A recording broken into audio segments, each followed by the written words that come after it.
Bonjour les diététiciens, donc Florian Safer du Centre de formation diététique et comportement. On a vu pas mal de choses sur le trekking et son usage en diététique comportementale. On va voir un petit peu comment on va pouvoir utiliser le trekking en psychologie positive et en diététique positive. Donc c'est extrêmement important, c'est de mettre en évidence ce qui est gratifiant, mettre en évidence ce qui nourrit la vitalité, développer la gratitude personnelle et devenir égoïste et attentionné envers soi. Ça c'est vraiment mon sujet de consultation préféré, c'est comment on va devenir égoïste. Comment devenir égoïste, c'est un petit peu ça, c'est comment on va d'abord faire attention à soi, porter de l'attention à soi, comment on va porter de l'attention à soi, et comment on va répondre au mieux à nos besoins. C'est vraiment un de mes fils conducteurs souvent de travail, c'est devenir égoïste dans le bon sens du terme, dans le sens prêter de l'attention à ses besoins et y répondre. Donc on va voir un petit peu ça. La psychologie positive, hein, moi c'est une discipline que j'aime beaucoup, parce que plutôt que mettre la focale sur ce qui fonctionne pas, la difficulté, c'est de mettre la focale sur ce qui fonctionne. Mettre la focale sur ce qui nous met en joie. Mettre la focale sur le fonctionnement optimal. Comment le rendre encore plus optimal. Donc moi, c'est quelque chose qui me parle beaucoup.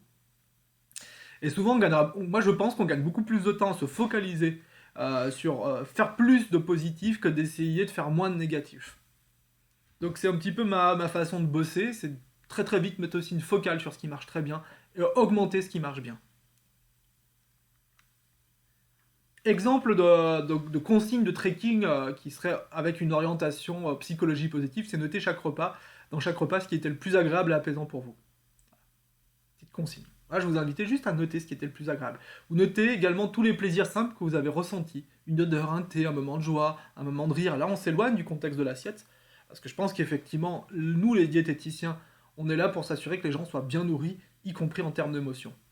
Ça, c'est aussi quelque chose que j'explique pour être bien nourri. De quoi avons-nous besoin pour être bien nourri? On a besoin de glucides, de lipides, de vitamines, de minéraux, mais on a aussi besoin de joie dans notre assiette, mais on a aussi besoin d'être nourri de l'amour des autres, nourri du rire, nourri voilà, de moments de joie, de moments d'une odeur, des feuilles de l'automne, etc. On a besoin d'être nourri d'émotions.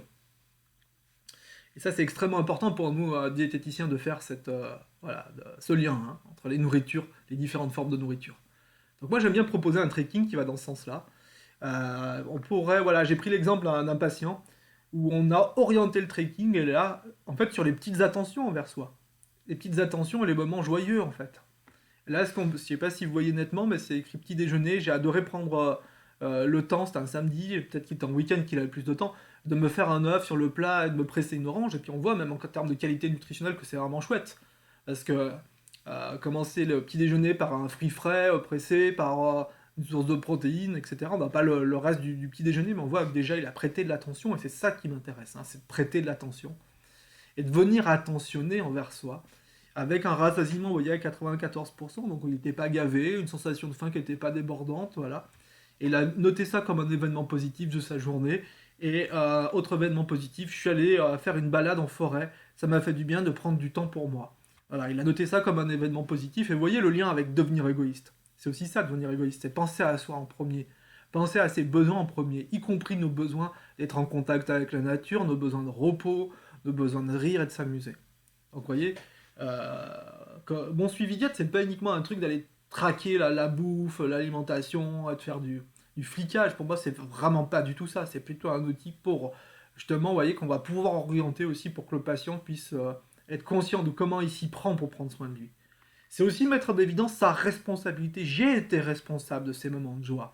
J'ai été l'acteur. Et ça, on peut le débriefer aussi en rendez-vous de suivi. Il y a beaucoup de choses à bosser en rendez-vous de suivi. C'est vous qui avez fait le choix de prendre le temps de nous faire un œuf et d'aller presser une orange et d'aller faire cette balade. C'est vous qui avez été l'acteur, quelque part, de ces petits plaisirs, de ces petites joies. Et ces petits moments attentionnés, en plus, qui font du bien à votre santé, que ce soit votre santé physique, mais aussi psychologique. Parce que pour moi, il n'y a pas de distinction à faire entre les deux. Ou l'un ne va pas sans l'autre, en tout cas. Variante, hein, on peut très bien aussi faire des choses un peu plus diètes, un peu plus qualitatives, c'est de noter dans votre journal tout ce qui était à la fois bon pour vos papilles et bon pour vos cellules. Donc dans le sens, pour mes papilles, l'aspect gustatif, et pour mes cellules, l'aspect nutritionnel. Donc c'est de mettre un peu un trekking, voilà, vous voyez, c'est un peu, on peut l'orienter de plein de manières différentes, et puis à vous aussi d'être créatif dans votre manière de créer du trekking. Voilà, c'était juste pour vous montrer que là, simplement, cet outil, mon suivi diète, pouvait être orienté dans une logique en fait de psychologie positive et de diététique positive, d'aller éclairer finalement ce qui est déjà bien, parce que quand on éclaire ce qu'on fait bien, on a tendance à le faire encore mieux.